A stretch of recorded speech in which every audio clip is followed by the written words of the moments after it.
repeat question. Which was it? It was from helping verbs, right? And remember this? ठीक है? It was from helping verbs.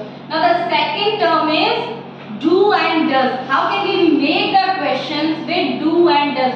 So इसके लिए आपको two things आपको knowledge में होनी चाहिए. What was कि do किसके साथ आएगा और does किसके साथ आएगा. तो ध्यान रखना है do हमेशा I और plural subjects के साथ में आता है. Remember this? I और plural subjects. Plural subjects कौन कौन से हो सकते हैं? जैसे students, chairs, people, mean, women, सारे plural है. उन सब के साथ में क्या यूज करोगे आप? Do. Second does. Does किसके साथ आप यूज करेंगे? He, she, it या कोई भी name हो. Name हमेशा सिंगुलर होता है, ठीक है? ध्यान रखना इन सब के साथ में does यूज करेंगे आप. अब हम इंटरोगेटिव बना रहे हैं तब भी ये चीज है और नेगेटिव बनाते हैं तब भी ये चीज थी. लेकिन इनका यूज आप कब करेंगे?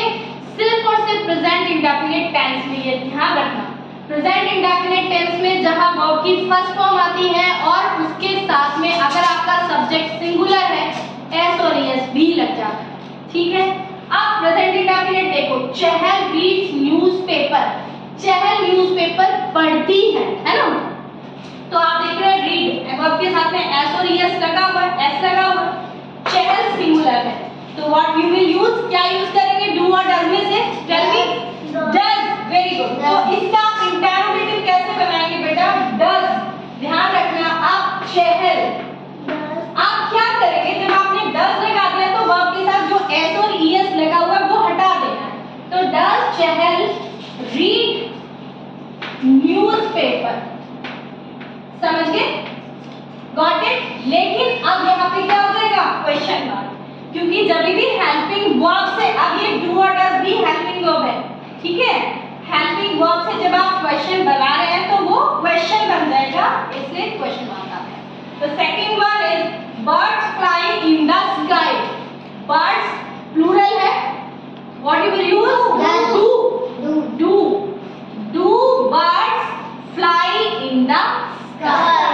Got it? Next, we want to play cricket. So we है, we plural है ना? Noun और pronoun कुछ भी हो सकता है लेकिन singular के साथ में do, तो sorry singular के साथ में does और I और plural के साथ में do. तो we है plural.